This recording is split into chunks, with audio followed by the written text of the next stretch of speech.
where I play, as long as I go number one in the draft.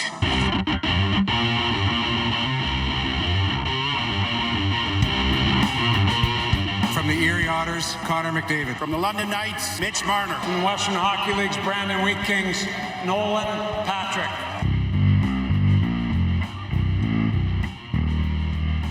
This is Tracking the Draft with Craig Button. He checks an enormous amount of boxes. Nobody in this draft did more with less. I absolutely love him. It's not his skills that anybody's concerned about. It's that playing attitude. And quite frankly, it's really poor. Speeding towards the future of the NHL. From the U.S. Development Program, Jacob Truba. From Far East of the Swedish Elite League, Jonas Brodin. From the Boston U Terriers, Brady Tkachuk.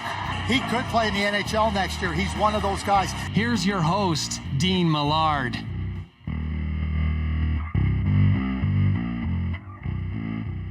Hello there, and welcome to episode number 27, season 2 of Tracking the Draft with Craig Button, the director of scouting for TSN, as well as the vice president of scouting for Duckman's Domination, and the president of high-level scouting in the UFHL will be along very shortly. And this is where the stars of tomorrow are discovered and discussed. And the three players, prospects, NFTs that we will be discussing today are Brandt Clarke, defenseman, played in Slovakia this year during the lockout, usually plays in Barrie.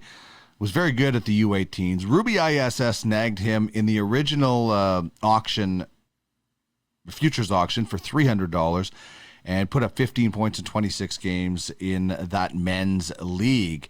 We're also going to be discussing Kent Johnson, centerman with Michigan in the Big Ten of the NCAA.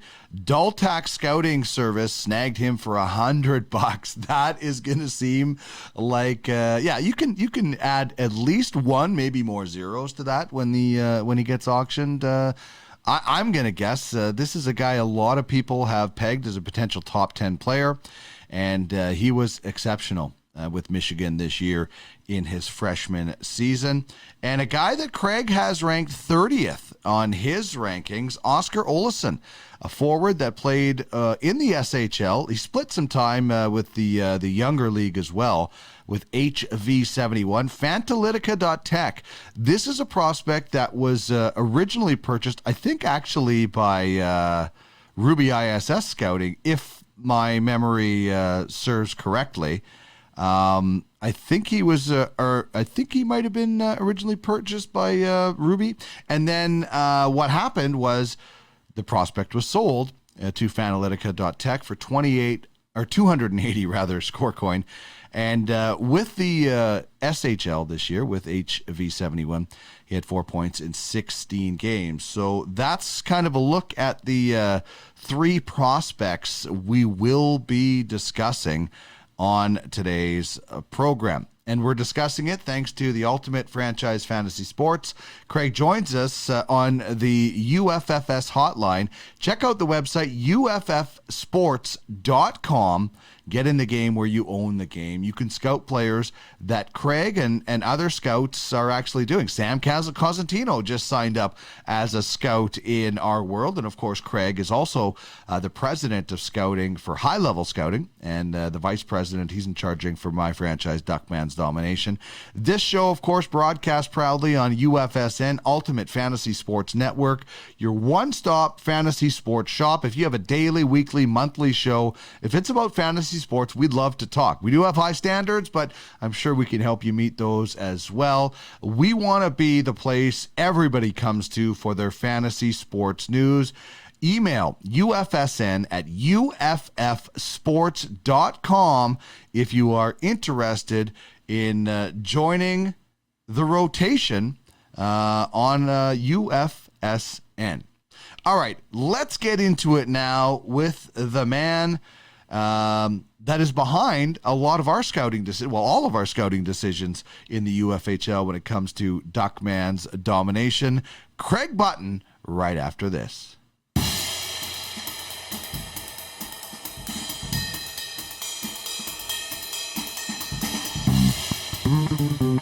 Here he is, the director of scouting for TSN, former GM of the Calgary Flames, and a Stanley Cup champion with the Dallas Stars.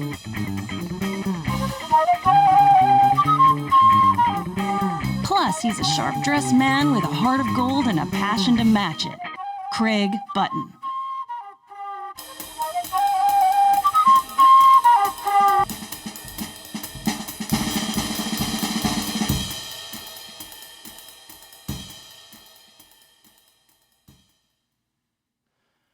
Craig, it is going to be 30 degrees, if it's not already, in Alberta today. So you and I got to make this short and get outside and get some of that free vitamin D that our province is giving out. And soon we'll be back to normal, and we can all enjoy, gatherings and everything again. And we can celebrate the NHL Draft when it happens. And who knows, maybe by then fans will be able to gather and celebrate their team's picks. We're going to get to some players today, but first of all, I want to ask you, what do you consider skills that a player can legitimately improve over time? You're not talking about a 10-goal scorer becoming a 50-goal scorer in the NHL, but what do you look at skill sets that players can you think, this guy could legitimately improve this and become a better player? Well, I mean, why don't we take goal scoring as an example, Dean? And you're right. You're not going to take a 10-goal scorer and make him a 50-goal scorer. But what you can do is take the best goal scorers and goal scorers, that maybe aren't the best, and help them improve. Like, how do you get the puck off your stick quicker? The release. How do you get more velocity on your shot so the goaltender, has a more difficult time, not only getting a read on the puck, but, even if he does, has a harder time controlling that shot off the initial stick. So, that's one thing. I mean, skating, you can always improve your feet work. And, what goes into your footwork and whatnot is also as your body is growing and you're trying to find that coordination. How do you find a way to, be able to be a little bit quicker in your turns? I mean, those are all skills that you're going to be able to improve upon. And there's many more than just that. I mean, we talk about goaltending skills, patience is a skill, not collapsing in your position, staying strong and in a good stance and holding that position and not showing the shooter anything. Martin Brodeur did it as good as anybody, but you can teach those skills to other goaltenders. It does not mean that you're going to be Marty Brodeur. It doesn't mean that if you improve your footwork as a defenseman, you're going to be Victor Hedman, or if you're going to improve your shot and the velocity on it, that you're going to be Alexander Ovechkin. But those are all areas that you can improve on. And, Brad McCrimmon, my dear late friend, I mean, obviously, the McCrimmons exceptionally well. Brad, I remember one year in Calgary, we were talking about, we need a 20-goal scorer. And Brad goes, yeah, 20 goals is what we need. And finding a 20-goal scorer is really hard. But can we get 2 more goals out of this player and 3 more goals out of that player and another goal out of that player? And, looking at it with respect to the overarching goal. So if you can get a 20-goal scorer to score 10% more goals, it's only 2. But if every player improves by 10%, that's 2 here, and might be 3 someplace else, and it might be 1 another place.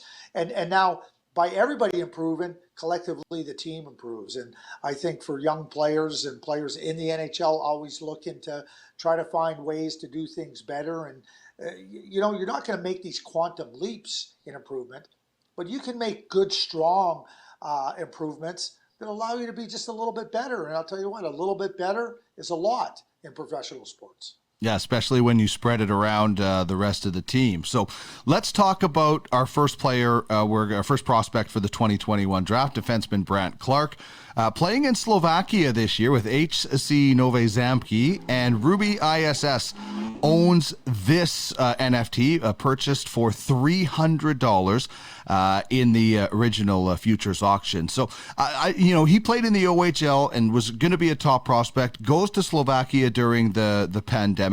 What was the level of competition that he was playing in over there, Craig?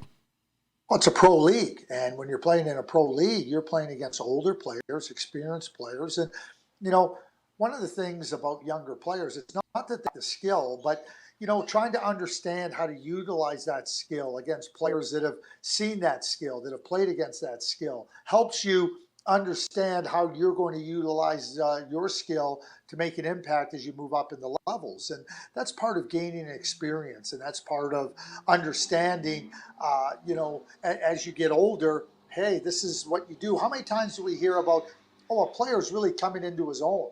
Mm-hmm. Well, a player coming into his own is not just physical maturity, it's also a mental maturity, understanding, that's how players are going to play against me, and this is what I can do, and this is what I understand. And so I think that when you, and keep in mind too, it's a different style of game playing in Europe, and it's a different style of game playing on the bigger European rink. Those are all qualities that and experiences that will help Brandt take a little bit of this and apply it somewhere else, and a little bit of that and apply it in this situation. And Brandt's an exceptionally smart player, and he's one that's really, really imaginative and creative. So I would say that playing in a professional league against older, experienced players and being able to draw things from that league and from those players is only going to help Brandt Clarke, because he's always looking at how he can take greater advantage of a situation. Well, I can tell you Ruby ISS Scouting is really happy because they have Brandt Clarke. They also have Owen Power, who we'll talk about as we approach the draft. So they're looking really good. And I wonder how he looked. You watched him in Barrie. Then, as you mentioned, he went and played against men in a pro league in Europe. What differences did you see, if any, in his game at the U18s after watching him in a pro league? Did his skating improve on the different kind of ice surface? Was his decision-making more confident? Were there things that you saw in his game that you said, they might have been there still, but they're improved, or he's just showing a difference in things after playing against men? I've watched Brandt play at the Canada Games. I watched him play in midget with the Don Mills Flyers when they won the OHL Cup. I watched him play U17. I watched him play in the OHL. Saw some games on tape from him in Slovakia. And obviously at the U18. Brandt Clarke doesn't lack confidence. Brandt Clarke just builds on his confidence. And, and I think, again, back to when we talk about, what you can glean from any type of experience, Brandt's always looking to glean more and more and more to understand how he can take advantage to a greater extent. And, again, I think all those experiences when you're playing in them, and each one is going to provide a different element of experience that's going to challenge you in ways that's going to help you understand, okay, this is what I got to do a little bit better, whether it be doing things quicker, whether it be, one of the things that experienced players have that younger players are developing is patience. And Brandt has never had a problem initiating. I always say that he plays the game on his toes. He never plays it back on his heels. He's always playing forward. That's how top defensemen play in today's game. But, he's always had a poise about his game. But when you're playing against other players and they're patient and they're saying, go ahead, we're not going to give you that. How do you open them up, and how do you take their patience to apply it to your game? And I think for Brandt, when you're playing against older players, you can now understand, okay, that's not going to open up. I'm not going to force that. So when you ask me how he came back to the U18, I saw a little more of that patience in his game that says, I just need to wait an extra second or two, and then it will open up. And I think those were the benefits of playing against experienced players that don't open up so quickly. Younger players do. Older players don't. And I think that was one of the big things that I saw from him at the U18. Out of the big four defensemen, the top four in the rankings this year, he's the right-handed shot out of those. Is the right-handed shot overblown? I remember, going back to, if it's a right-handed center, that puts the player over the edge. Well, not if he's not as good as the other player. I wonder if sometimes that right-handed shot, left-handed shot is made too much of, or is it a distinct advantage for a player to be a right-handed shot in today's game? I don't think it's a distinct advantage. I do think it's overblown, and I think it comes straight down to, you're trying. You can't just have a team of all left wingers. You can't just have a team of all left shots unless you're the former Soviet national team. Yeah. But you're trying to find balance in your lineup, right? And so, but you can never lose sight of what a player's attributes and skills are. So let me use an example. Quinn Hughes and Cale Makar, top young defensemen in the National Hockey League. Top. Now, they were 1 and 2 in the Hobey Baker trophy balloting. Cale won it. Quinn did. They were 1-2 in the NHL rookie of the year voting. I don't think that either one of those teams, Vancouver or Colorado, would be disappointed about having the other guy if that's who they had. So there's a left shot defenseman in Quinn Hughes and a right shot defenseman in Cale Makar. If I go a little bit deeper to Colorado, Bowen Byram's a brilliant left shot defenseman, and Cale Makar is a brilliant right shot defenseman. If you could only have one of them, and you put the two names in a hat, and you had to pull it out blindfolded, you wouldn't pull one or the other out and go, I can't believe I didn't get the other guy. Mm-hmm. Yeah, good analogy for sure. It comes down to skill and talent, right? Then that's the way I would answer that. Like, never lose sight. Don't try to fit things in to fit a narrative. Who's the better player? Who controls the puck? Who controls the tempo? One guy does it with a right shot. It's like the difference between there's different positions in every sport, and there's different skills required. And a player that's been a right shot defenseman has been a player that's learned and developed and excelled at being a. You're not going to ask him to go be a left shot defenseman. Phil Mickelson's a great lefty, and that is his nickname. And it doesn't mean that the right shooting or the right golfer is any less of a golfer or any more of a golfer. Yeah, difference is Phil Mickelson could probably play right-handed and beat both of us in golf. That's how talented that guy is, for sure. He could play right-handed and blind and beat me. I know that. All right, let's get to Kent Johnson, a forward with Michigan who play in the Big Ten in the NCAA. Daltac Scouting Service grabbed this guy for $100. Man, that is going to turn into a massive steal. And you see what he did this year: 9 goals, 18 assists in 26 games with the Wolverines this year. Is this guy, is he going to be a pure centerman all the way? Do you see him, maybe being a winger at time? What forward position and why does he excel at that spot, Craig? Well, he played left wing this year at the University of Michigan. He's in a man. They had a good center ice there, so Kent is adaptable, and and as a winger now, I mean, the game isn't played up and down wings now, and we have left wings and right wings, and it doesn't mean that just because you're playing on the wing that you stay in this defined area to play. We see a lot of good wingers that can. Play in different parts of the ice and maneuver around. And I think that's why Kent finds his way to the wing and can still be a really productive player. I see him as a center. I see him as a center as he develops and moves forward. He's got great imagination. He's got great creativity, and he's got great confidence in his game. In the way he plays, he's always probing for opportunities. He's got a quick mind, and with that quick mind, he can not only recognize where their opportunities are going to ensue and get there, but he's got that quick strike because he's got magnificent hands. He's got those puck skills in tight areas where he can make a play when a space is tight, but he can also make plays, in those areas where he's delivering the puck or shooting the puck, where it becomes really, really difficult to defend against them. And there's not a lot of players. Kucherov is the best example of this. Nothing he does is predetermined. He's playing the game and he's looking and going, okay, I need to do this here at that time. I call it the free mind focus. And Kucherov has a free mind focus, and he doesn't predetermine anything. Kent Johnson has a free mind focus.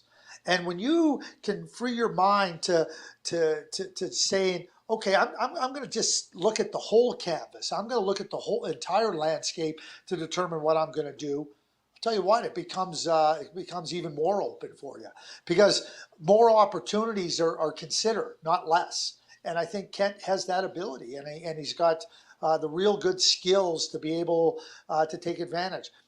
I hear this lots, and it's really interesting for me, Dean, and I'm going to be straightforward with you here. And people will say to me, Craig, these players haven't played games. How are you changing lists? I'll tell you how I'm changing my list. It's because I'm watching more and I'm considering more things, and I'm trying to look and think, well, okay, what translates, and have I given it greatest consideration with respect to this area of the game or that area of the game? And so when I talk about Kent Johnson, and having watched Kent now for a few years, I just think that he's got some brilliant qualities. And you'll hear things, he's not the biggest guy, he's not as fast as guy. Okay, good. Scouting is no different than playing in this regard. Have a free mind. Don't look at the one thing and just say that's what he is. Look at the entire scope of his game and look at the things that go, geez, I didn't weigh this enough. I didn't give this enough consideration. And that's why I can go and make a change on my draft list. I'm going to take as much time as I can on my draft list because it just gives me more of an opportunity to consider more things. And it doesn't mean that it's going to change massively, but within the different areas, a little bit higher, a little bit lower, that's something I'm always going to be doing. And I think that Kent has that great free mind to consider so many different opportunities to take advantage. I see him as a center, and I think he's going to be a really good player in the National Hockey League. Yeah, and like you have to take into an account the overall player. These are the things he does well. These are the things he needs to work on. But it's kind of human nature. Somebody gives you a compliment, you might think about that. You can get 10 compliments, and one person is really, really critical or possibly mean, and human nature kind of focuses on that. And maybe sometimes we focus. You still have to acknowledge the areas the player has to improve, but don't weight it so much in that. Remember some of those good things, and take a look at the entire package. Like, look at the entire year that he had. And as you say, you change the things. Maybe you go back and watch something and see, see a little bit different. I'm not sure, but what was his, adjustment at Michigan? We've seen different players come in. Obviously, when you look at the overall numbers, he's had a very successful season. Did it start right away? You mentioned he had to play the wing because they have a deep center. And sometimes when you go to that next level, you spend the first half of the year down in the lineup, and then you continually improve and you get more opportunities. What was his freshman adjustment like with Michigan? I think his adjustment was more before the season started. And talking to Mel Pearson, the head coach, Kent has never lacked confidence in his game, but he's a quick learner. He's a quick study. Is that, okay, that worked at the BCHL level, at the junior A level. It's not going to work here. And he's so willing to try things, but he's also understanding of what things need a little more work or aren't going to be successful, and he's going to have to change them. Mel said in their preseason training, he tried a couple of moves, and he ended up right back on his backside, because he was being denied, and he was being denied hard. He said, and, you love the fact that he's confident in trying these things. He goes, but the beautiful thing about Kent was you didn't really have to tell him, that might be something you might want to consider doing, because quickly he was able to learn from that experience, maybe change a little bit in his approach and set up the defenseman a little bit different way, or just say, I can't do that here. And you're playing against older players, you're playing against stronger players. Again, I go back to the experienced players. College players that have had the benefit of more years playing, they got experiences that can challenge you, and you got to understand that. And I think that Kent absolutely did understand that, does understand that, and I think it's another thing that really positions him well to continue to have success and meet the challenges. Because as he moves up the levels, the challenges are going to still be there, but you got to learn from them and you got to adapt. Kent has clearly shown that he can do all of that. Excellent. Do you have a player in mind when you watch him? Is there a comparison? My comparable for Kent is Elias Pettersson. Now, type of player. Think about Elias. Does he predetermine anything? Is he creative? Is he imaginative? Does he have great hands? Does he try things? I'm not saying he's Elias Pettersson level. I'm saying he plays that type of a game. Right. And that's what a comparison is. You're not saying they're going to be this player, but they play a similar type of game, which is what the comparison is all about. And Craig joins us courtesy of the UFFS hotline. Scouting is the lifeblood of franchises in the Ultimate Fantasy Hockey League. Any free agent has to go through a scout. Any prospect has to go through a scout. So get in the game where you own the game. Start putting your scouting talent to good use. Become an independent scout or form a partnership with an existing franchise. Check out all the information at uffsports.com. Craig is the president of scouting for High Level Scouting, which, of course, has an affiliation with my team, Duckman's Domination. All right, let's get into our last player we're going to talk about here, and it's Oskar Olausson, a forward with HV71 in the SHL. Fantalytica.tech purchased this NFT from an existing scout for 280 score coin. Tell us just what kind of a player we have here, Craig, in Oskar. He's a rangy player. Like, you know, he's got length, and obviously with that a real range to his game that, you know, can really keep defenders at bay. Excellent hands, really good hands, and really confident with the puck on his stick. And when you watch him play, a lot of players, you know, are not as comfortable holding the puck as others. And some of that comes with physical maturity and being a little bit more physically mature. And I think that is absolutely the case with Oskar. You know, he'll hold the puck and he'll hold you off, and he'll wait for a defender to break down, for him to be able to open up and make a play. One of the things that I really love about Oskar Olausson is Olesen, not Olesen, it's Olesen. That I really like about Oskar is that he is so good at being able to shift from one dynamic of the game to another dynamic, and I'm gonna explain that. So I just explained how good he is at holding the puck and, you know, being comfortable with defenders being on him, and, you know, he'll hold the puck and try to force them to try to get it from him and, you know, really shield them. But the minute he gives up that puck, he's the next thing. And that is, okay, now I'm moving the puck here, not because the defenders forced me to do it, because it's the right time. And now he's got quickness in his feet, and he's got quickness in his mind, where now he's moving to the next play. So now you're defending him physically, and you can't get it. He gives up the puck, and now he's going to beat you with quickness. Now he's going to beat you to a spot on the ice, and now you got to defend his shot. You got to defend his ability to get to that spot really quickly and to be able to take advantage. You know, I call it progression of thought. You know, a player, you know, he's in one situation, but what are you trying to progress to? You know, it's not about, I'm going to hold the puck. Oh, I got to give it up now. Now what? It's about, I hold the puck. I'm looking to make a play. I'm looking to open up something, and now I'm ready to take advantage of it. There's sequential steps to that, and that's why I call it progression of thought. He's got it, and he's confident. He's good around the net. He's good in tight areas, and I think that like all young players, I think the benefit of playing in the SHL this year was one where he showed you know, some real signs and glimpses of what he can be. And I don't have any question in my mind that as he physically matures, that he's going to be able to do more and more of that. And, you know, a really good winger that can do some things that I think that allow him to play in so many different areas of the game. Listen, Mikko Rantanen is an unbelievable player. And, you know, when I use the comparable type of a Mikko Rantanen, you know, it goes back to the type of player. But when you think about Mikko, and you think about Mikko who shoots the puck and makes plays with the puck and has the size to grind you down and to hold you off, I think Oskar has that style of game. I think he has that type of a game. If he comes anywhere near close to what Mikko Rantanen is, if he comes anywhere near close to being half of what Mikko Rantanen is, you're talking about a real top-end player. But I think that Oskar Olausson has a lot of qualities that are very, very attractive, and he's a player that I like very much.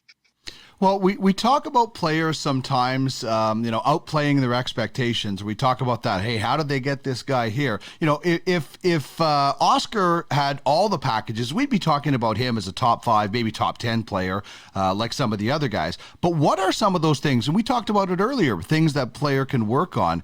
What improvements do you think he could make as he develops that could push him? And just like people are talking about Mikko Rantanen right now, people were having a conversation with Guy Flaming and I the other day about, we didn't see Mikko Rantanen being this great when, back when we were talking about him on the Pipeline show. So, what do you think maybe things in Oskar Olausson's game, the skill sets that he has, and then the skill sets that can maybe propel him to being one of those guys?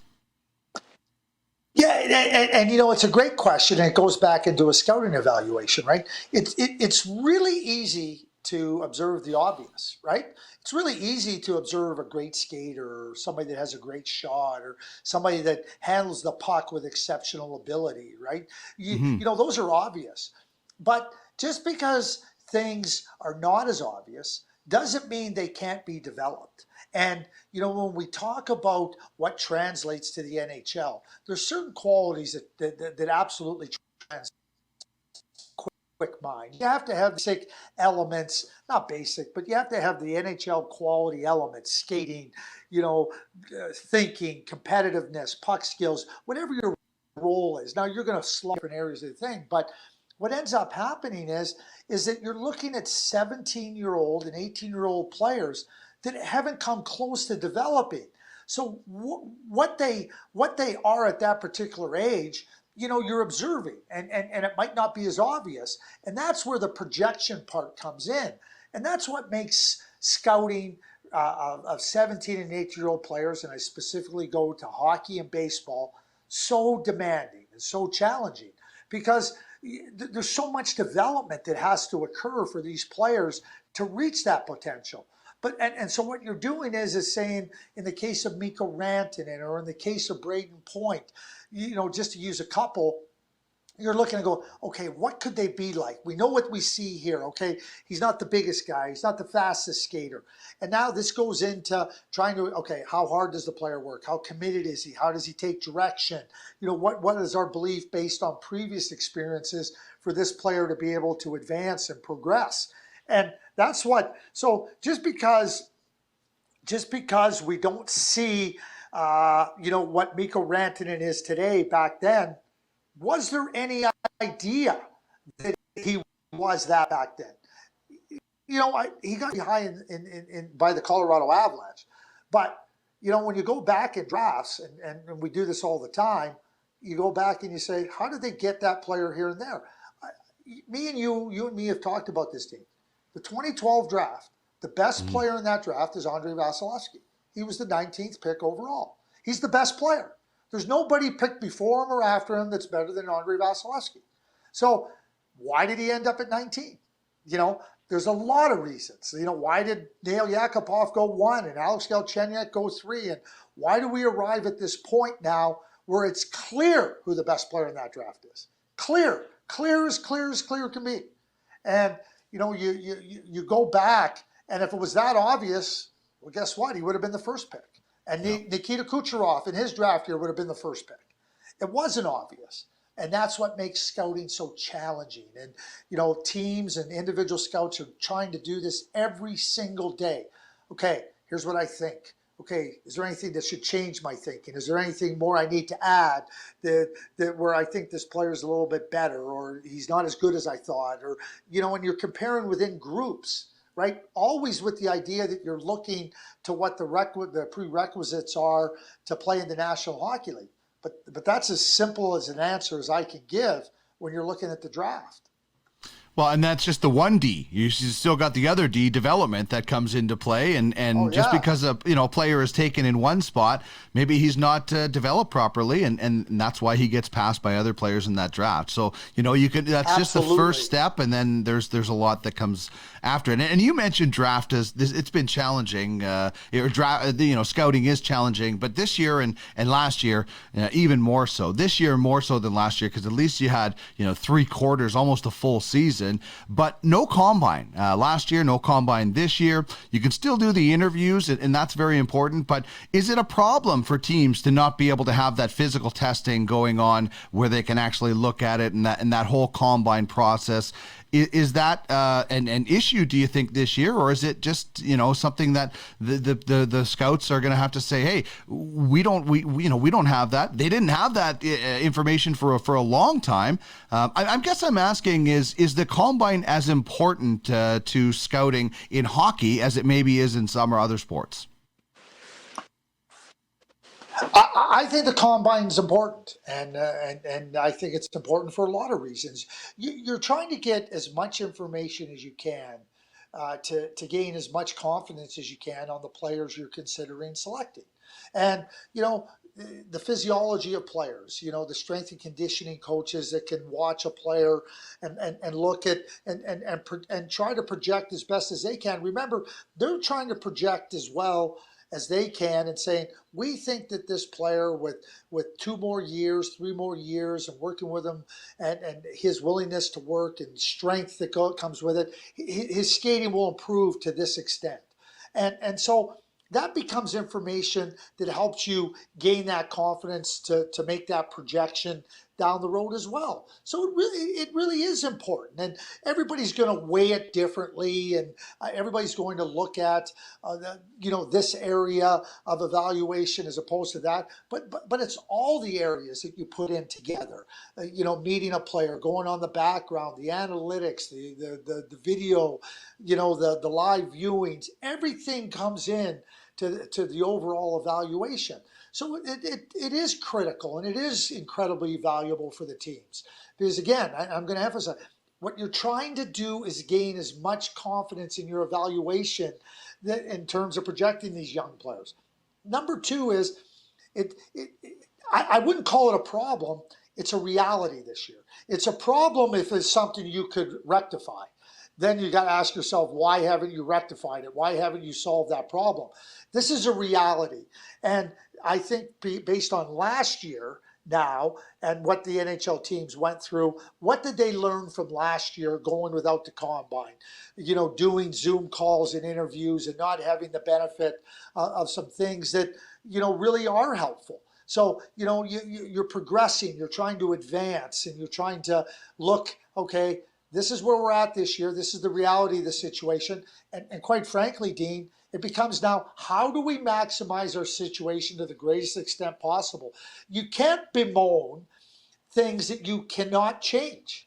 You can't. And the bottom line is, with where the combine is, it can't be changed. So, okay, that's reality. Deal with it, and let's move on. And I think that the NHL teams did that last year. And they're looking at different ways and better ways to deal with the reality of the situation in this coming.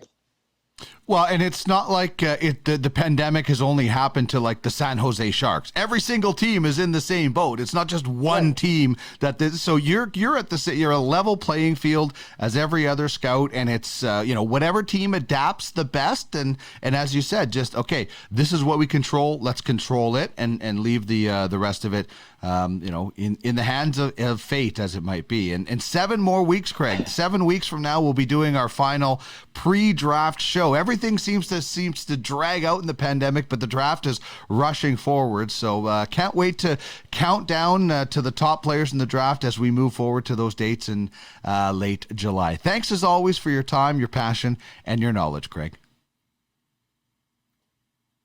It's always a pleasure, Dean. And you know what? Load up on that free vitamin D Alberta's giving away. This is a serious message. Craig Button joins us on the Ultimate Franchise Fantasy Sports Hotline. Become a scout and make money while providing prospects to the Ultimate Franchise Hockey League. What you talking about, mister? Pay that man his money. I'm your huckleberry. Check out the details at www.uffsports.com. It's serious. I like it a lot. I said we got a winner. UFFS. You own the game.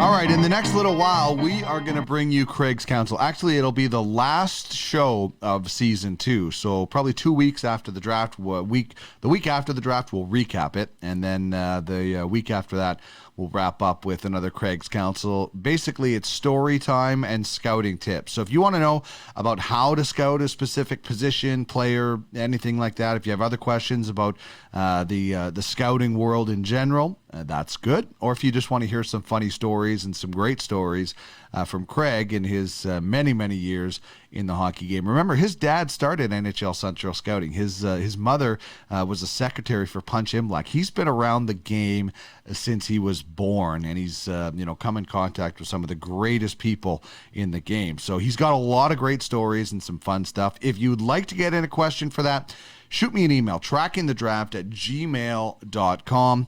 That's trackingthedraft@gmail.com, and we will add it to the lists of the topics when we definitely get to that show. Hope you enjoyed the program. Please subscribe, leave us a review, let us know certainly what you think of the program. And that means it's time for me to wrap things up. You can find more great programming, though, right here on our YouTube channel, Ultimate Fantasy Sports Network. Our YouTube channel is right there. You can see all the shows. Here's a quick look at some of the schedule that we have going on. UFFF podcast every Sunday, 2 Minute Tuesday, Tracking the Draft, this show on Wednesdays, Full Count Fantasy Baseball live on Thursdays with myself and Jordan Blundell, and UFHL Now on Fridays. We have actually a live draft lottery show later tonight as well, 7:30 p.m. Eastern, right here on UFSN. To advertise, hit me up, trackingthedraft@gmail.com. And if you're interested in past episodes or other shows, check out podcastalley.ca. This has been Tracking the Draft. For Craig Button, I'm Dean Millard. The stars of tomorrow are discovered and discussed here